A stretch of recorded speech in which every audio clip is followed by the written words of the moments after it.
नमस्कार दर्शक बंधु आज हेउछि मार्च मास 29 तारिख शनिवार। आज दिन जकर 20टी गुरुत्वपूर्ण खबर उपरे आसंतु नजर पकाइबा। ता पूर्वरु आपण मानक भल पाइबा स्वरूप गोटे गोटे लाइक एवं सब्सक्राइब निश्चय करिवे। तेबे चलंतु संपूर्ण खबर उपरे नजर पकाइबा। आजिर प्रथम खबर, राज्य रे फेरिला ताती 3 दिन पई हीट वेव वार्निंग।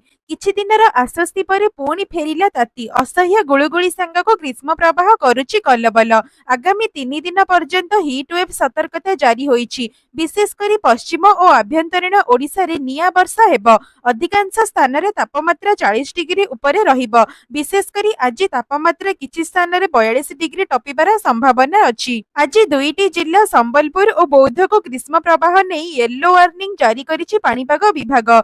सेहीपरि आसंता काली 43 डिग्री छुई पारे तापमात्रा। परवर्ती खबर, केंद्र सरकारी कर्मचारी खुशी खबर, 2% बढ़िला महंगा भत्ता। केंद्र सरकारी कर्मचारी खुशी खबर, 2% बढ़िला महंगा भत्ता। एने केंद्र कैबिनेट बैठक रे निष्पत्ति निया जाइछि। सप्तम वेतन कमिशन आधार रे महंगा भत्ता वृद्धि पाइछि। एहा पूर्व जुलाई 2024 रे महंगा भत्ता 3% वृद्धि पाई 50 रु 53% होइथिला। एबे 2% बढ़ी एहा 55% होइछि। तेबे नुआ वर्धित महंगा भत्ता जनवरी 1 रु पिछिला भाबे लागू हेबो। जेउ कर्मचारी दरमा 50,000 सेमानंको 53% हिसाब रे 26,500 टंका मिलुथिला। एबे 55% हिसाब रे 27,500 टंका मिलिबो। अर्थात वर्तमान कर्मचारी 1,000 टंका अधिक पाइबे। परवर्ती खबर, सुभद्रा योजना को नहीं आसिला बड़ खबर। एही दिन खाता को आसीबो तृतीय किस्ती टंका 15,000। जानंतु संपूर्ण खबर। टंका पाई नथिले कोन करिवे। सुभद्रा योजना रे आसी सारिछि द्वितीय किस्ती टंका। एबे आसीबाकु जाउछि तृतीय किस्ती टंका 15,000।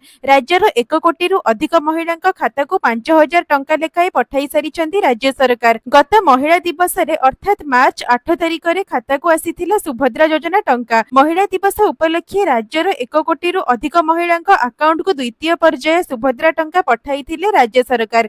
प्रत्येक महिलांक खाता को आसी सारिछि 5,000 टंका। जेउ माने प्रथम किस्ती टंका पाई नथिले सेमानंकु एकाथरे मिलिथिला 10,000 टंका। एका संगरे 1,64,00,000 हिताधिकारी को पठा जाइथिला टंका। अंतर्जातीय महिला दिवस रे राज्य सरकार देइथिले बड़ उपहार। महिला को स्वावलंबी करबाकु सरकारंकर बड़ प्रयास थिला। तेबे नुआ आवेदनकारींक पई मार्च 31 हेउछि शेष तारीख। एही तारीख मध्य रे आवेदन कले 3टी जाक किस्तीर टंका एका बेलके पाई परिबे। अर्थात हिताधिकारींक खाता को सीधा सड़क 15,000 टंका आसीबो। सुभद्रा आवेदनर शेष तारीख रहिछि मार्च 31। एहा परे आउ आवेदन सीमा वृद्धि पाइबो नाही। उपमुख्यमंत्री प्रभाती परिडा कहिथिले जेउ माने मार्च 31 तारीख भितरे आवेदन करिथिबे राखी पूर्णिमा रे एकाकालीन 3टी किस्तीर टंका पाइबे। अर्थात 15,000 टंका खाता को आसीबो। सूचना मुताबक राखी पूर्णिमा रे एका बेलके 3टी जाक किस्तीर सुभद्रा टंका अर्थात 15,000 टंका सीधा सड़क खाता को आसीबो। एका बेलके 3टी किस्तीर टंका पाइबे हिताधिकारी।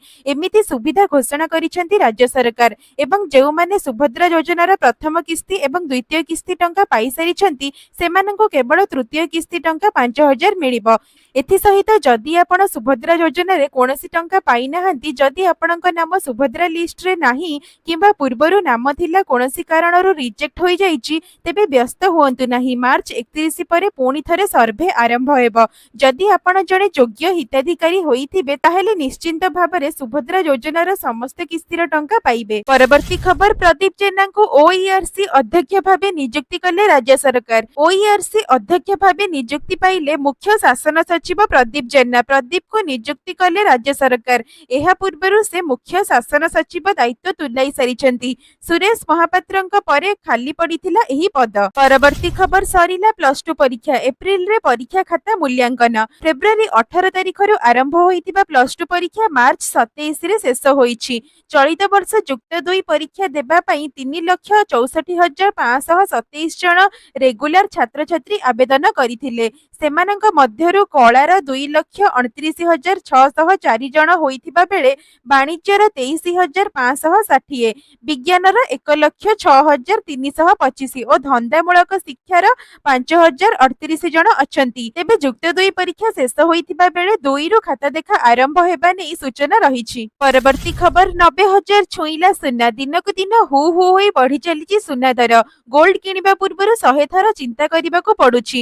ଆଜି ପୁଣି ସୁନା ଦରରେ ପରିବର୍ତ୍ତନ ଦେଖିବାକୁ ମିଳିଛି। ଆଜି ରାଜଧାନୀରେ 24 କ୍ୟାରେଟ ସୁନା ଦର 10 ଗ୍ରାମ ପିଛା 90,980 ଟଙ୍କା ଥିବା ବେଳେ 22 କ୍ୟାରେଟ ସୁନାର ମୂଲ୍ୟ 83,400 ଟଙ୍କା ହୋଇଛି। ଆଗକୁ ଏହା ଲକ୍ଷ ଟଙ୍କା ଛୁଇଁବ ବୋଲି ଆକଳନ କରିଛନ୍ତି ବିଶେଷଜ୍ଞ। ପରବର୍ତ୍ତୀ ଖବର 10 ବଡ଼ ପ୍ରକଳ୍ପକୁ ମିଳିଲା ମୋହନ ସରକାରଙ୍କର ମଞ୍ଜୁରୀ।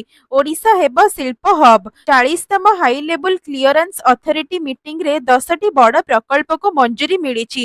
7ଟି ଜିଲ୍ଲାରେ ହେବ 10ଟି ବଡ଼ ପ୍ରକଳ୍ପ। ପ୍ରକଳ୍ପରେ ଖର୍ଚ୍ଚ ହେବ 1,65,303 କୋଟି ଟଙ୍କା। ନିଯୁକ୍ତି ପାଇବେ 51,949 ଜଣ ବୋଲି ସୂଚନା ମିଳିଛି। ରାୟଗଡ଼ାରେ 2ଟି, କେନ୍ଦୁଝରରେ 2ଟି, ଗଞ୍ଜାମରେ 2ଟି, ଭଦ୍ରକ, ମୟୂରଭଞ୍ଜ, କଟକ ଏବଂ ଖୋର୍ଦ୍ଧାରେ ଗୋଟିଏ ଲେଖାଏଁ ପ୍ରକଳ୍ପକୁ ମଞ୍ଜୁରୀ ମିଳିଛି। ରାୟଗଡ଼ାରେ ବେଦାନ୍ତ 2ଟି ପ୍ରକଳ୍ପ ପ୍ରତିଷ୍ଠା କରିବ। 90,000 କୋଟିରୁ ଅଧିକ ଟଙ୍କା ବିନିଯୋଗ ହେବ। 15,900 ନିଯୁକ୍ତି ସୁଯୋଗ ସୃଷ୍ଟି ହେବ। ସେହିପରି କେନ୍ଦୁଝରରେ ଷ୍ଟିଲ୍ ପ୍ଲାଣ୍ଟ ନିର୍ମାଣ କରିବ ଜେଏସଡବ୍ଲ୍ୟୁ।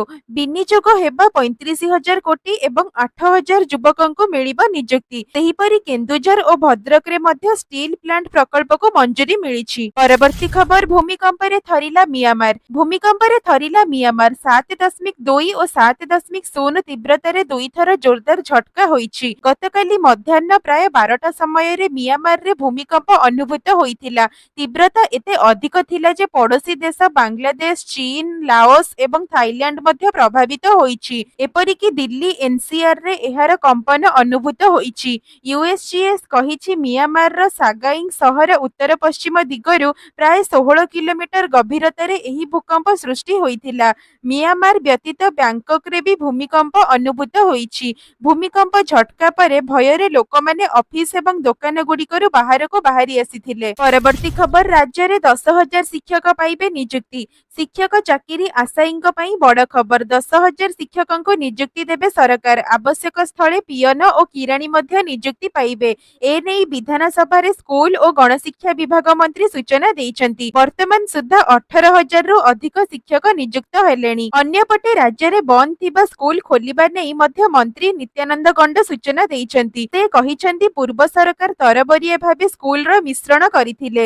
ସ୍କୁଲ ଖୋଲିବା ଦ୍ୱାରା ଶିକ୍ଷକ ମଧ୍ୟ ନିଯୁକ୍ତି ହେବେ, ଯାହା ପାଇଁ ଆଗାମୀ ଦିନରେ 10,000ରୁ ଅଧିକ ଶିକ୍ଷକଙ୍କୁ ନିଯୁକ୍ତ କରାଯିବ। ପରବର୍ତ୍ତୀ ଖବର ପୁଣି ଖୋଲିବ ବନ୍ଦ ହୋଇଥିବା ସ୍କୁଲ। ପୁଣି ଖୋଲିବ ବନ୍ଦ ହୋଇଥିବା ସ୍କୁଲ। ମିଶ୍ରଣ ପରେ ବନ୍ଦ ହୋଇଥିବା ସ୍କୁଲ ଖୋଲିବାକୁ ନୀତିଗତ ବ୍ୟବସ୍ଥା ରହିଛି ବୋଲି କହିଛନ୍ତି ସ୍କୁଲ ଓ ଗଣଶିକ୍ଷା ମନ୍ତ୍ରୀ ନିତ୍ୟାନନ୍ଦ ଗଣ୍ଡ। ବିଧାନସଭାରେ ଉତ୍ତର ରଖି ଗଣଶିକ୍ଷା ମନ୍ତ୍ରୀ ନିତ୍ୟାନନ୍ଦ ଗଣ୍ଡ କହିଛନ୍ତି ପୂର୍ବ ସରକାର ତରବରିଆ ଭାବରେ ଠିକ୍ ଭାବରେ ବିଚାର ନ କରି ଛାତ୍ରଛାତ୍ରୀଙ୍କ ସଂଖ୍ୟା କମ୍ ଥିବା ସମୁଦାୟ 5,632ଟି ସ୍କୁଲକୁ ମିଶ୍ରଣ କରିଛନ୍ତି।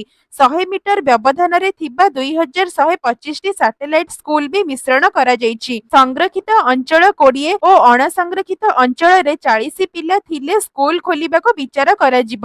ଏହି ପ୍ରକ୍ରିୟା ଅନୁସାରେ ଆବେଦନ କରାଯିବ ବୋଲି ଗୃହରେ ସୂଚନା ଦେଇଛନ୍ତି ବିଦ୍ୟାଳୟ ଓ ଗଣଶିକ୍ଷା ମନ୍ତ୍ରୀ। ପରବର୍ତ୍ତୀ ଖବର ବଡ଼ଗଡ଼ ସ୍କୁଲରେ ପିଲାଙ୍କୁ ଖଡି ଛୁଆଇବେ ମୁଖ୍ୟମନ୍ତ୍ରୀ। ଜାତୀୟ ଶିକ୍ଷାନୀତି ଅନୁଯାୟୀ ଆସନ୍ତା ଏପ୍ରିଲ 2 ତାରିଖରେ ରାଜ୍ୟ ତମାମ ଖଡି ଛୁଆଁ କାର୍ଯ୍ୟକ୍ରମ ଆରମ୍ଭ ହେବ।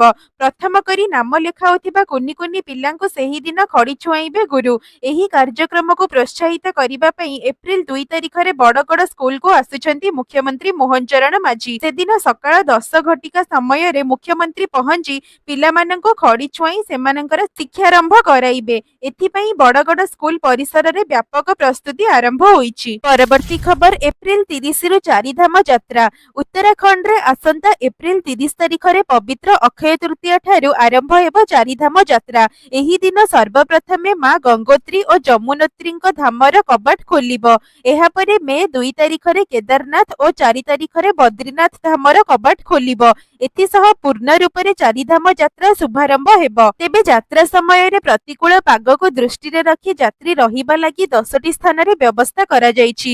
ସେଥିରେ ହରିଦ୍ୱାର, ଋଷିକେଶ, ବ୍ୟାସୀ, ଶ୍ରୀନଗର, ରୁଦ୍ରପ୍ରୟାଗ, ସୋନପ୍ରୟାଗ, ହରବଟପୁର, ବିକାଶନଗର, ବଡ଼କୋଟ ଓ ଭଡୁଆଡି ସାମିଲ ଅଛି। ଏଠାରେ ଶ୍ରଦ୍ଧାଳୁଙ୍କ ଲାଗି ପାଣି, ଶୌଚାଳୟ, ରାତ୍ରି ଯାପନ କରିବାକୁ ଶଯ୍ୟା, ଔଷଧ ଓ ଖାଦ୍ୟ ଆଦିର ବ୍ୟବସ୍ଥା କରାଯିବ। ଚଳିତ ବର୍ଷ ଚାରିଧାମ ଯାତ୍ରା ଲାଗି ଗତ 6 ଦିନ ଭିତରେ 9 ଲକ୍ଷ ଶ୍ରଦ୍ଧାଳୁ ପଞ୍ଜୀକରଣ କରିସାରିଲେଣି। ତେବେ ଚଳିତ ବର୍ଷ ଯାତ୍ରା ସମୟରେ ଭିଡିଓ ରିଲ୍ସ ବନାଇବା ଉପରେ ସମ୍ପୂର୍ଣ୍ଣ ରୋକ ଲଗାଯାଇଛି। ସେହିଭଳି ଟଙ୍କା ଦେଇ ମଧ୍ୟ ଭିଆଇପି ଦର୍ଶନ ଉପରେ ରୋକ ଲଗାଯାଇଛି। ପରବର୍ତ୍ତୀ ଖବର, ରାସନ କାର୍ଡକୁ ନେଇ ମନ୍ତ୍ରୀଙ୍କ ବଡ ସୂଚନା। ଖୁବ୍ ଶୀଘ୍ର ମିଳିବ ନୂଆ ରାସନ କାର୍ଡ। କୌଣସି ଗରିବ ଲୋକର ରାସନ କାର୍ଡ କଟାଯିବ ନାହିଁ। ମାସିକ ଆୟ 15,000 ଟଙ୍କା ନିୟମ ମଧ୍ୟ ଲାଗୁ ହେବ ନାହିଁ। କେବଳ ଥିଲାବାଲା ଏବଂ ସରକାରୀ ଚାକିରିଆଙ୍କ କାର୍ଡ କଟିବ। ସମସ୍ତ ନୂଆ ଆବେଦନକାରୀଙ୍କୁ ଶୀଘ୍ର ରାସନ କାର୍ଡ ବଣ୍ଟନ ଆରମ୍ଭ ହେବ ବୋଲି କହିଛନ୍ତି ଖାଦ୍ୟ ଯୋଗାଣ ଓ ଖାଉଟି କଲ୍ୟାଣ ମନ୍ତ୍ରୀ କୃଷ୍ଣଚନ୍ଦ୍ର ପାତ୍ର। ବିଧାନସଭାରେ ବଜେଟ ଖର୍ଚ୍ଚ ଦାବି ଆଲୋଚନା ପରେ ଉତ୍ତର ରଖି ମନ୍ତ୍ରୀ ଆହୁରି ମଧ୍ୟ କହିଥିଲେ, ଗତ ମାର୍ଚ୍ଚ 20 ତାରିଖ ସୁଦ୍ଧା ପ୍ରାୟ 3 କୋଟି 2 ଲକ୍ଷ ହିତାଧିକାରୀଙ୍କ ଇ-କେୱାଇସି ଶେଷ ହୋଇଛି। ରାଜ୍ୟ ବାହାରେ ଥିବା 1,40,000 ହିତାଧିକାରୀଙ୍କୁ ମିଶାଇ 91% ଇ-କେୱାଇସି ସମ୍ପୂର୍ଣ୍ଣ ହୋଇଛି। ମାର୍ଚ୍ଚ 24 ସୁଦ୍ଧା 4,31,000 ମୃତ ହିତାଧିକାରୀ ଚିହ୍ନଟ ହୋଇଛନ୍ତି। ସେହିପରି 24,000 ଅଯୋଗ୍ୟ ରାସନ କାର୍ଡ କଟାଯାଇ ସେହି ପରିବାରର 91,000 ହିତାଧିକାରୀଙ୍କୁ ବାଦ୍ ଦିଆଯାଇଛି। ନେଟୱାର୍କ ନଥିବା ଗ୍ରାମ ନିକଟସ୍ଥ ଅଞ୍ଚଳରେ ସ୍ୱତନ୍ତ୍ର କ୍ୟାମ୍ପ ହେଉଛି। ବିଭାଗର ପୋର୍ଟାଲରେ 13 ଲକ୍ଷରୁ ଅଧିକ ସଦସ୍ୟ ଥିବା 6,85,000 ରାସନ କାର୍ଡ ପାଇଁ ଆବେଦନ ହୋଇଛି। ଏଗୁଡ଼ିକର ଯାଞ୍ଚ ପାଇଁ ପ୍ରକ୍ରିୟା ଚାଲିଛି ଏବଂ ଶୀଘ୍ର ନୂଆ ରାସନ କାର୍ଡ ବଣ୍ଟାଯିବ ବୋଲି ମନ୍ତ୍ରୀ କହିଛନ୍ତି। ପରବର୍ତ୍ତୀ ଖବର, ରାଜ୍ୟର ଆଉ 8ଟି ସହରରେ ଗଡ଼ିବ ଆମ ବସ୍। ଅନୁଗୁଳ, ଝାରସୁଗୁଡ଼ା, ଯାଜପୁର, କେନ୍ଦୁଝର, ବାରିପଦା, ଜୟପୁର, ବାଲେଶ୍ୱର ଏବଂ ରାୟଗଡ଼ା ଏହି ସମସ୍ତ ଜିଲ୍ଲାରେ ଏଣିକି ଚାଲିବ ଆମ ବସ୍। କ୍ରୁଟ୍ ପକ୍ଷରୁ ଏନେଇ ନିଷ୍ପତ୍ତି ନିଆଯାଇଛି। ଏଥିସହ ଯାତ୍ରୀଙ୍କ ଉତ୍ତର ସେବା ଓ ସୁରକ୍ଷାକୁ ଗୁରୁତ୍ୱ ଦିଆଯିବ। ପ୍ରତ୍ୟେକ ସହରରେ ଡିଜିଟାଲ ପାସ୍ର ବ୍ୟବସ୍ଥା ମଧ୍ୟ ରହିବ ଏବଂ ଦ୍ରୁତ ଗାଡ଼ି ଚାଳନା ଉପରେ ଅଙ୍କୁଶ ମଧ୍ୟ ଲଗାଯିବ। ଇଲେକ୍ଟ୍ରିକ ବସ୍ର ବେଗ ଘଣ୍ଟା ପ୍ରତି 35 କିଲୋମିଟର ରଖାଯାଇଥିବା ବେଳେ ଡିଜେଲ ବସ୍ର ଘଣ୍ଟା ପ୍ରତି ବେଗ 40 କିଲୋମିଟର ରଖାଯାଇଛି। ଏଥିସହିତ ସୁରକ୍ଷିତ ଡ୍ରାଇଭିଂ ନେଇ ପ୍ରଶିକ୍ଷଣ ମଧ୍ୟ ଦିଆଯିବ। ସେହିପରି ଶ୍ରେଷ୍ଠ ପ୍ରଦର୍ଶନ କରୁଥିବା କ୍ୟାପ୍ଟେନ ଓ ଗାଇଡଙ୍କୁ ସ୍ୱୀକୃତି ଓ ସମ୍ମାନିତ କରାଯିବ। ପରବର୍ତ୍ତୀ ଖବର, ଲୋକସଭାରେ ଓଡ଼ିଶା ମଦ ପ୍ରସଙ୍ଗ। ଉଦ୍ବେଗ ପ୍ରକାଶ କଲେ ପ୍ରଦୀପ ପୁରୋହିତ। ଲୋକସଭାରେ ଉଠିଲା ଓଡ଼ିଶା ମଦ ପ୍ରସଙ୍ଗ। ଓଡ଼ିଶାରେ ମଦର ପ୍ରଚାର ପ୍ରସାର ପାଇଁ ସାମାଜିକ ବ୍ୟବସ୍ଥା ନଷ୍ଟ ହେଉଥିବା କହିଲେ ବରଗଡ଼ର ସାଂସଦ ପ୍ରଦୀପ ପୁରୋହିତ। ଓଡ଼ିଶାର ଗାଁ ମାନଙ୍କରେ ବ୍ୟାପକ ମାତ୍ରାରେ ମଦ ଭାଟିର ପ୍ରସାର ଚାଲିଥିବାରୁ ଗାଁ ମାନଙ୍କ ସାମାଜିକ ଆସ୍ଥିକ ବିଗିଡ଼ିବାରେ ଲାଗିଛି। ଦେଶର ଅନ୍ୟ ରାଜ୍ୟରେ ମଧ୍ୟ ଏଭଳି ଅବସ୍ଥା ଥିବାରୁ କେନ୍ଦ୍ର ସରକାର ଅବକାରୀ ବିଭାଗକୁ କେନ୍ଦ୍ର ଅଧୀନକୁ ନେବା ପାଇଁ ବିଚାର କରିବାକୁ ପ୍ରସ୍ତାବ ଦେଇଛନ୍ତି। ପଶ୍ଚିମ ଓଡ଼ିଶାରେ ମଦ ବ୍ୟବସାୟରେ ବର୍ଷକୁ 500 କୋଟିରୁ ଅଧିକ ଟଙ୍କାର କାରବାର ହେଉଛି। କୌଣସି ମଦ ଭାଟିରେ ଅବକାରୀ ବିଭାଗ କିମ୍ବା ସ୍ୱାସ୍ଥ୍ୟ ବିଭାଗ ନିୟମ ଅନୁସାରେ ମଦ ତିଆରି ହେଉନାହିଁ। ମଦ ବ୍ୟବସାୟୀମାନେ ଅଧିକ ଲାଭ ପାଇବା ପାଇଁ ୟୁରିଆ ଓ କିଛି ବିଷାକ୍ତ ପଦାର୍ଥ ମିଶ୍ରଣ କରି ମଦ ତିଆରି କରୁଥିବାରୁ ମଦ ମୃତ୍ୟୁର ଘଟଣା ଘଟୁଥିବା ଅଭିଯୋଗ କରିଛନ୍ତି ସାଂସଦ ପ୍ରଦୀପ ପୁରୋହିତ। ପରବର୍ତ୍ତୀ ଖବର, ରାଜ୍ୟରେ ଭୂତଳ ଜଳର ସାଂଘାତିକ ସ୍ଥିତି। ଗୃହରେ ମୁଖ୍ୟମନ୍ତ୍ରୀଙ୍କ ଲିଖିତ ଉତ୍ତର। ରାଜ୍ୟର 23ଟି ଜିଲ୍ଲାରେ କମୁଛି ଭୂତଳ ଜଳସ୍ତର। ବିଧାନସଭାରୁ ଆସିଲା ସାଂଘାତିକ ତଥ୍ୟ। ଗୃହରେ ସୂଚନା ରଖିଛନ୍ତି ମୁଖ୍ୟମନ୍ତ୍ରୀ। ବାଲେଶ୍ୱର, ଭଦ୍ରକ, କଟକ, କେନ୍ଦ୍ରାପଡ଼ା, ମାଲକାନଗିରି, ନୂଆପଡ଼ା, ସମ୍ବଲପୁରକୁ ଛାଡ଼ିଦେଲେ ବାକି ସମସ୍ତ ଜିଲ୍ଲାରେ କମିବାରେ ଲାଗିଛି ଜଳସ୍ତର। ତେବେ ଏହି 23ଟି ଜିଲ୍ଲା ମଧ୍ୟରୁ ରାୟଗଡ଼ା ଓ ଗଜପତିରେ ସ୍ଥିତି ସଙ୍ଗୀନ ରହିଛି। ଏସବୁର ସମାଧାନ ପାଇଁ ରାଜ୍ୟ ସରକାରଙ୍କ ପକ୍ଷରୁ 2ଟି ଯୋଜନା ପ୍ରଣୟନ କରାଯାଇଛି। ଭୂତଳ ଜଳସ୍ତର ବୃଦ୍ଧି ପାଇଁ ଛାତ ଓ ଅରୁଆ ନାମରେ 2ଟି ଯୋଜନା କାର୍ଯ୍ୟକାରୀ କରିଛନ୍ତି ସରକାର।